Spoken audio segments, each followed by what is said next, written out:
Bismillah, mau mulai ngonten tapi bingung mulainya dari mana? Yuk, simak ilmu ini. Nah, jadi pada kesempatan kali ini saya akan membersamai teman-teman gimana cara mulai ngonten, apa-apa aja yang harus dipersiapkan, apa fundamental dan prinsip konten sebagai kita konten kreator muslim atau muslimah. Nah, ini akan kita bahas. Barangkali ada kesalahan-kesalahan mendasar yang bahkan kita luput darinya, ya. Jadi sebelumnya puji syukur kepada Allah Subhanahu wa taala, shalawat dan salam kepada Nabi Muhammad sallallahu alaihi wasallam. Saya doakan semoga teman-teman yang menyimak mendapatkan rezeki yang berkah, ya, rumah tangga yang berkah, anak yang diberkahi oleh Allah juga, kemudian menjadi orang-orang kaya yang bertakwa, juga bersyukur, juga bertawakal. Barakallahu fikum, ya. Semoga kita tidak hanya dijumpakan secara online seperti ini, teman-teman nggak nyimak doang, barangkali insya Allah ya kita doakan semoga kelak kita bisa berjumpa secara langsung di dunia. Kalau nggak di dunia, harapan terbesarnya adalah kita berjumpa di surga firdausnya Allah Subhanahu wa taala. Tapi kita pengantar dulu, kita kenalan. Nama saya adalah Osbi Suganda. Nah, saya adalah Osbi Suganda, berasal dari Riau, Pekanbaru. 5 jam sih dari Pekanbaru, 5 jam dari Pekanbaru. Saya tepatnya di Rokan Hilir, ya, nama kecamatannya Bagan Sembah, ya. Barangkali teman-teman ada yang satu daerah atau satu provinsi sama saya, kapan-kapan ketemu, disapa aja. Insya Allah kita bagi-bagi informasi dan sebagainya. Tapi kalau berkenan ya, kalau enggak juga nggak apa-apa. Nah, jadi saya adalah seorang content creator mulai tahun 2019 lah mungkin ya. Cuman saya mendalami, buat konten, membangun personal branding itu pada tahun lalu, pada tahun 2022, dan saya fokus membahas aplikasi Canva, juga personal branding, dan saya adalah saat ini sebagai mentor di Muslim Creator Class, juga founder dari dan CEO dari kitakelola.com, sebuah agensi berbasis syariat yang membantu teman-teman yang lainnya yang memiliki usaha, memiliki bisnis tapi nggak ada waktu untuk bikin konten, nggak ada waktu untuk desain, maka agensi ini adalah, agensi jawaban untuk mereka-mereka yang membutuhkan jasa tersebut, ya. Saya dulu pernah juga magang di Asil TV, saya juga pernah jadi editor di Hijrah App, ada juga di Kalbu Apps. Nah, saat ini saya ya fokus bangun personal branding, menjadi kreator-planner ya, konten kreator yang punya usaha, yang membuka peluang kerja di Kita Kelola. Dan alhamdulillah Kita Kelola ini sudah beberapa orang yang masuk menjadi, tim kita, menjadi freelancer di tempat kita dan alhamdulillah banyak terbantu. Visinya adalah membantu teman-teman atau masyarakat Indonesia mendapatkan cuan hanya dari rumah. Nah, itu ya teman-teman.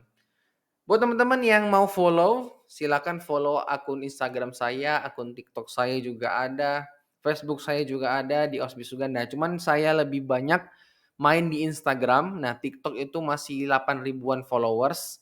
Kalau di Facebook masih ratusan followers ya, gitu ya teman-teman. Oke, yang tadi ya kita kembali ke judul bahwa mau mulai ngonten tapi bingung nih mulainya dari mana. Yuk, simak aja cara-cara ini atau ilmu-ilmu ini. Yang pertama kita harus perhatikan yaitu prinsip konten kreator muslim atau muslimah ya. Jadi kita harus punya prinsip sebagai konten kreator yang muslim ya. Kita harus beda nih sama teman-teman yang lain atau saudara-saudara kita, bukan saudara ya. Maksudnya orang-orang yang non muslim. Nah, mereka itu adalah konten kreator, kadang mereka konten kreator, kadang juga ada juga yang muslim ya, ada yang muslim tapi nggak paham apa sih prinsip-prinsip desainer atau konten kreator muslim ini. Nah, kita akan bahas sedikit. Mungkin yang saya katakan adalah hanya beberapa aja, 3 atau ada tambahan 2 lagi, 5 lah ya. Ini dasar ada fundamental prinsip dari seorang konten kreator muslim. Jadi kita harus berbeda nih sama non muslim, berbeda juga sama mereka yang tidak paham agama, berbeda sama teman-teman kita, saudara-saudara kita yang masih, nggak paham ya tentang fundamental prinsip bagaimana caranya menolak, pesanan untuk pelanggaran syariat dan sebagainya. Nah, kita ada beda di sana. Kita harus memperhatikan syariat ya. Jadi syariat itu berada paling atas ya, kemudian bawahnya itu baru. ya, baru kita-kita nih, ilmu-ilmu kita. Pokoknya syariat, kalau semuanya bertentangan dengan syariat, maka kita harus mengedepankan syariat. Ilmu kita itu nomor sekian, oke? Nah, yang pertama, seorang konten kreator muslim atau muslimah itu harus bertauhid. Kenapa? Karena dengan bertauhid kita paham nih, wah berarti Allah mentakdirkan aku menjadi konten kreator. Jadi nggak semua orang harus jadi konten kreator, nggak semua ya teman-teman. Mau dia jadi ibu rumah tangga, mau jadi guru, ya itu nggak masalah, itu pilihan. Dan itu adalah takdir ya. Sekali lagi itu adalah takdir yang harus kita jalankan ya. Jangan memaksakan diri untuk menjadi content creator, nggak masalah, oke? Kemudian yang kedua adalah kita faham, kalau kita bertauhid kita faham bahwa yang memberikan rezeki itu Allah ya. Yang memberikan musibah, ujian itu Allah. Semuanya Allah. Semuanya kita kembalikan ke Allah. Apa yang terjadi dalam hidup kita itu kembali ke Allah.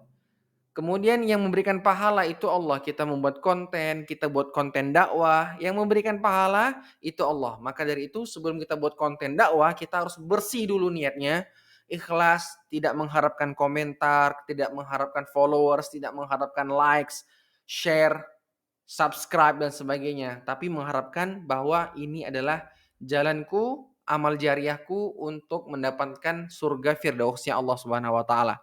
Jadi jangan sampai ini ternodai, teman-teman. Yang kedua, kita harus jujur dan amanah. Mana tahu nih ke depannya kita sukses menjadi content creator, kita menjadi mentor, nah atau menyampaikan konten-konten dari materi yang kita tahu. Nah, materi ini harus jujur dan juga amanah. Jangan ngasal, kemudian jangan juga hoax, jangan hadis-hadis palsu, jangan hadis-hadis yang doif. Ya pokoknya kita bersumber ya, jangan jangan ngasal ya, pokoknya amanah. Kemudian kalau sama klien nih, kita harus jujur nih, kalau maaf saya nggak bisa nerima pesanan Natal, pesanan pesanan ulang tahun. Nah, udah jujur aja di awal, jangan kita mengiyakan, kita akal-akali supaya kita dapat cuan. Kembali ke nomor satu tadi bahwa rezeki itu udah Allah atur. Masing-masing ada takarannya. Jadi kalau kita menolak rezeki atau menolak cuan yang melanggar syariat, ya, kita menolak cuan yang melanggar syariat, insya Allah Allah akan ganti teman-teman. Oke? Nah misalnya juga kita kerjasama nih sama sesama content creator, sesama businessman ya, ada juga yang hire kita, meng-endorse kita dan sebagainya. Kita harus jujur dan amanah ya. Kalau kita janjinya segini, ya udah segitu. Kalau enggak, ya udah sekian. Oke? Nah, kemudian kita memperhatikan keberkahan. Yang nomor 3 ya, keberkahan kita perhatikan. Jangan gunakan aplikasi-aplikasi yang bajakan. Gunakan aja aplikasi aplikasi resmi. Mau beli CapCut Pro, nggak ada duit, ya udah pakai CapCut Free. Jangan maksa cari CapCut Pro yang nggak bayar. Nah, ini nggak ada. CapCut Pro yang nggak bayar itu nggak ada. Canva Pro yang lifetime itu nggak ada. Ya, Canva Pro yang selamanya aktif nggak ada. Canva Pro yang di luar nalar harganya itu nggak ada teman-teman ya. Pokoknya semuanya itu udah ditakar, udah ada orangnya yang jual. Kita resmi-resmi aja lah mainnya ya. Kemudian stay on syariat. Kalau kita nggak stay on syariat, insya Allah itu apa ya teman-teman? Keberkahannya kurang ya. Keberkahannya kurang. Misalnya ada yang pesan musik, kita bablas aja, yang pesan, pakai aplikasi bajakan, kita bablas aja, kita gas aja. Insya Allah keberkahannya kurang ya teman-teman. Jadi stay on syariat ya, kita faham hak-hak sesama muslim, bukan hak sama muslim aja, tapi hak sama non muslim juga ya. Mereka punya hak masing-masing teman-teman. Jadi kita harus menunaikan hak sebagai manusia.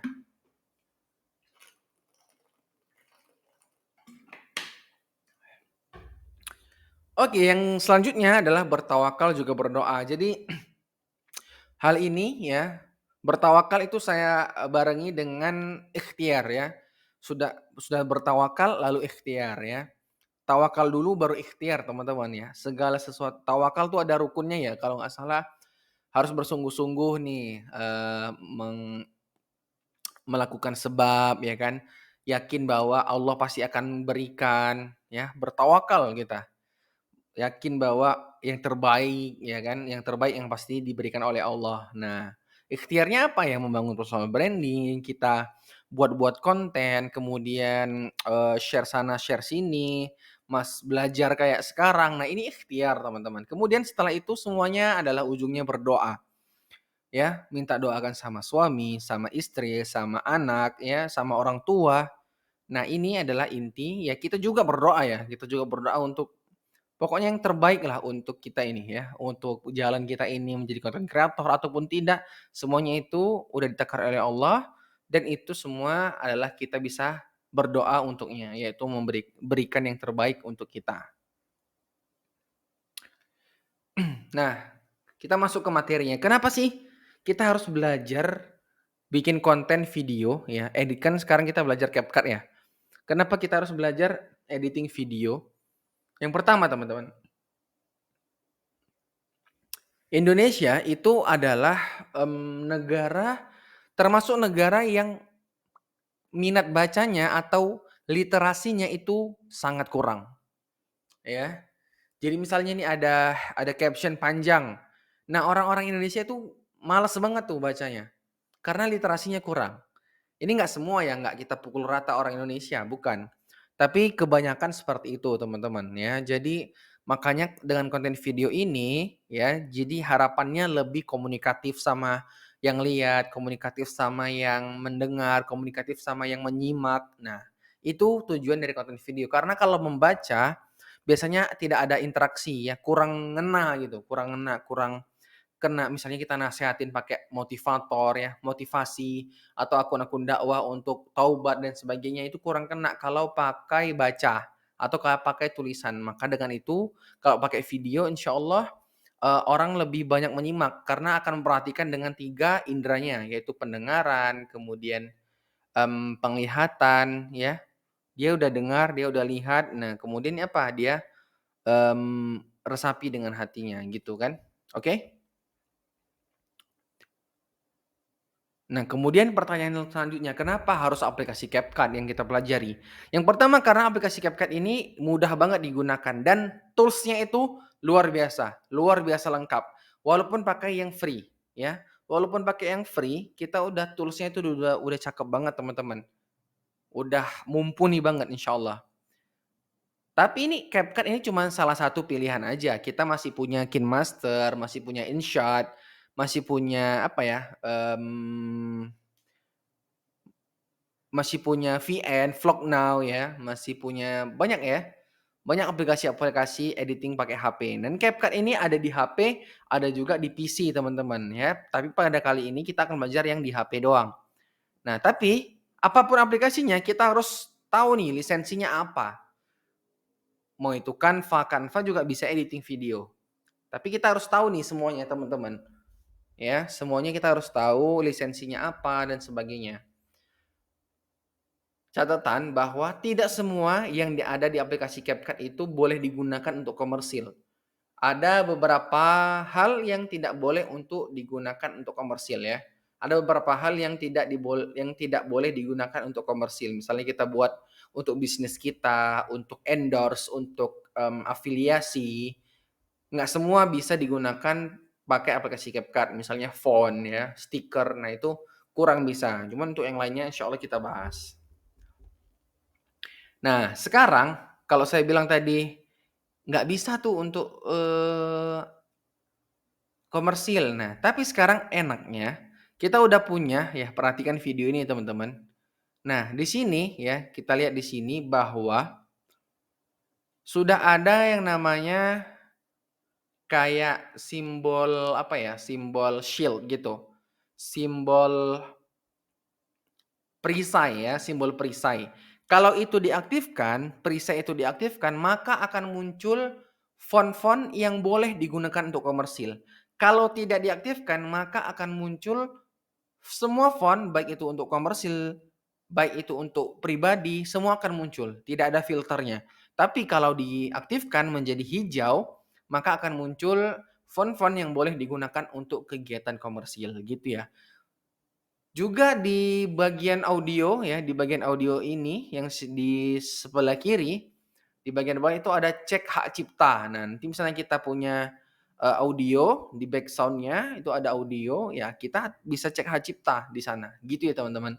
Jadi banyak kok yang bisa dipakai untuk komersil, Hanya sedikit aja yang nggak boleh untuk komersil dan kalau kita aktifkan, font-nya itu banyak banget yang bisa untuk komersil, teman-teman. Nah, mungkin saya mau tanya dulu nih, ya teman-teman bisa jawab sendiri ya ini karena kan, bisa diakses offline ya. Kita kan nggak langsung nih, nggak live langsung.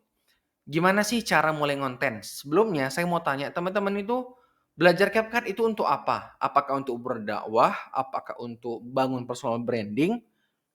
Ataukah hanya untuk share-share doang ya? Cuman biasa-biasa aja gitu. Nah, silakan jawab. Nah, kalau teman-teman untuk berdakwah ya, ya ini nggak masalah ya, nggak usah diterusin nih bacanya. Gimana mulai ngonten dan sebagainya, apa yang kamu suka, apa yang kamu bisa, nggak mesti. Karena kan fokus kita berdakwah.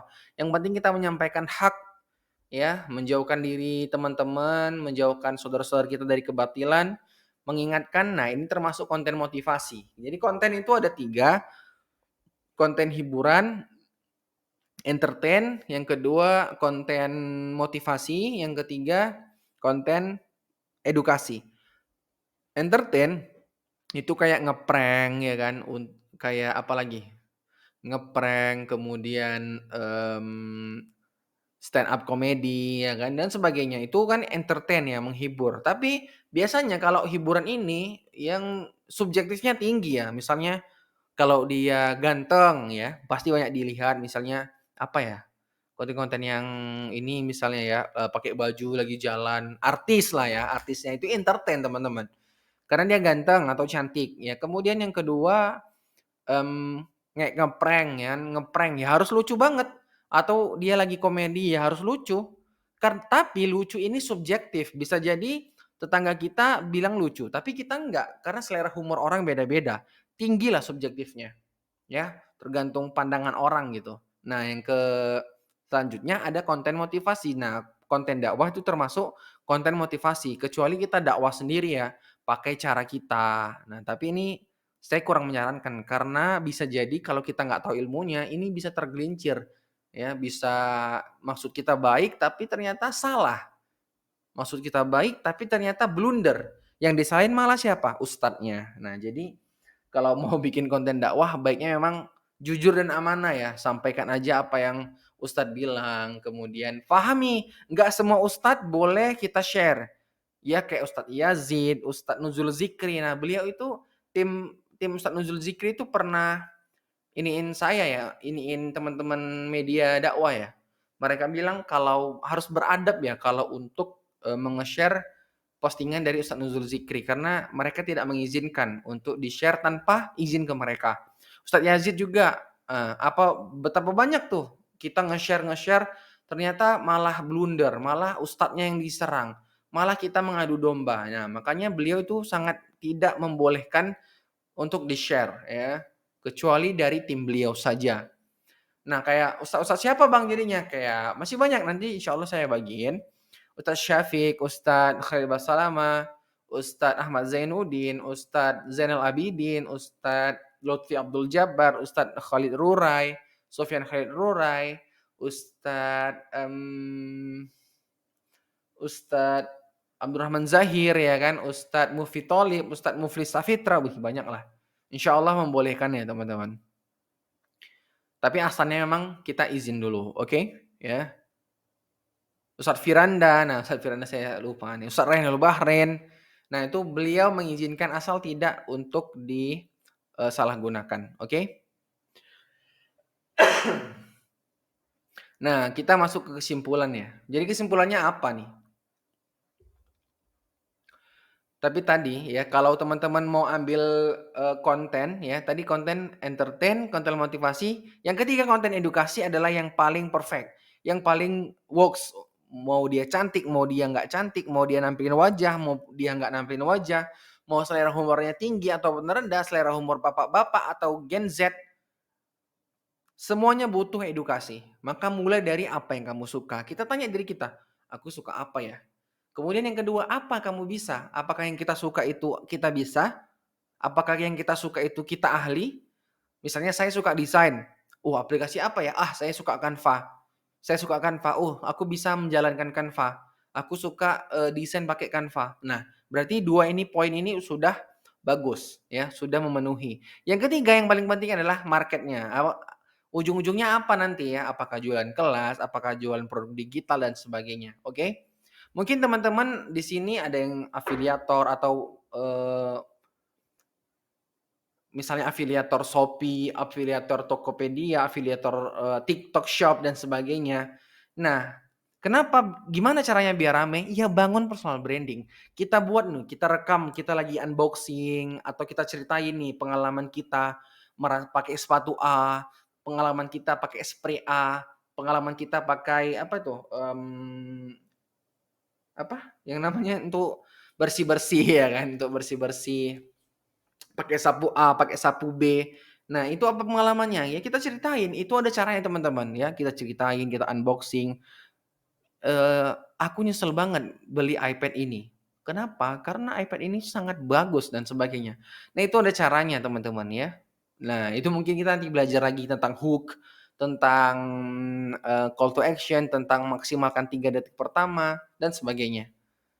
Nah, kesimpulannya pada kali ini teman-teman ya, kesimpulannya kita gunakan CapCut atau keahlian kita ya, untuk kebaikan ya. Kita perhatikan tuh CapCut, tidak semua aset yang di CapCut itu boleh untuk komersil ya, kita kita harus paham itu ya. Tidak semuanya bisa kita terima orderan. Nah, itu prinsip desain, prinsip konten kreator muslim ya. Mari kita gunakan skill-skill editing kita, skill design kita, skill public speaking kita untuk kebaikan. Karena banyak banget ya hal-hal positif yang bisa kita sebarkan untuk melawan hal-hal negatif yang sangat menyebar pada zaman ini. Ya, apa berita-berita hoax, musik, dugem atau yang mencederai lah generasi setelah kita, anak-anak kita, remaja dan sebagainya. Kemudian jangan bandingkan ya pencapaian orang lain sama kita. Jangan bandingkan, "Wah, kok udah kok udah ini, kok udah banyak followers dia, padahal sama-sama mulai," dan sebagainya, oke? Ya, jangan bandingkan diri kita dengan orang lain, karena kita nggak tahu apa yang mereka lewati. Bandingkanlah diri kita dengan diri kita yang kemarin. Barakallahu fikum, jazakumullahu khairan. Assalamualaikum warahmatullahi